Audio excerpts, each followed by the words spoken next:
Hello दोस्तों, मैं आज फिर लौटी एक नई कहानी के साथ।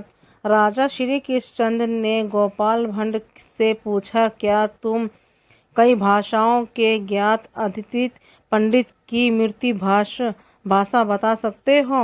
गोपाल भट्ट ने बड़ी विनम्रता के साथ कहा, महाराज, मैं तो भाषाओं का जानकार नहीं हूँ, फिर भी यदि मुझे अपने हिसाब से पता करने की छूट दे दी जाए तो शायद मैं ये काम कर सकता हूँ। राजा श्री कृष्णचंद्र ने स्वामित्व दे दी। सब समाप्त होने के बाद सभी दरबारी सीढ़ियों से उतर रहे थे। 18वीं सदी की बात है। तब श्री कृष्णचंद्र बंगाल के नदी के राजा हुआ करते थे। उनके दरबार में गोपाल भट्ट एक नवरत्न थे। वह अपनी समझदारी और चतुराई से किसी भी समस्या का हल ढूंढ लेते थे। एक बार राजा श्री कृष्णचंद्र के दरबार में बाहर से कोई विद्वान पंडित आया।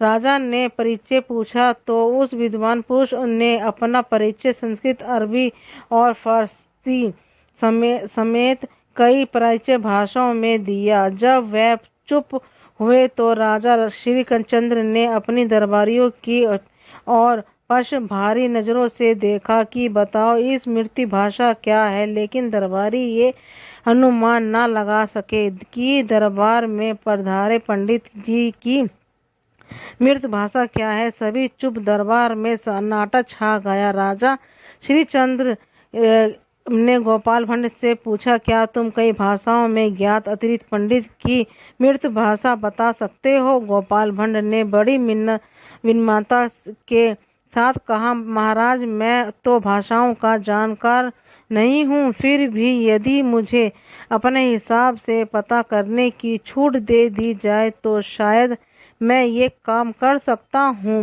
राजा श्री कृष्णचंद्र ने स्वामित्व दे दी। सब समाप्त होने के बाद सभी दरबारी सीढ़ियों से उतर रहे थे। तभी गोपाल भट्ट अतिरिक्त पंडित के पीछे गए और उसे जोर का धक्का दे दिया। पंडित गिर गया।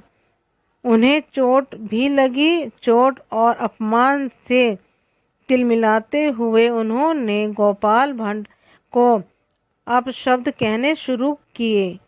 सभी जान गए थे कि उनकी मृत भाषा क्या है। गोपाल भट्ट ने विनम्रता से कहा, देखिए, तोते को आप राम राम और राधे श्याम सिखाया करते थे। ये सभी हमेशा राम नाम के राधे श्याम सुनाया करते हैं, लेकिन जब बिल्ली आकर उसे दबोचना चाहती है तो उसके मुंह से टें टें की सिवाय और कुछ नहीं निकलता।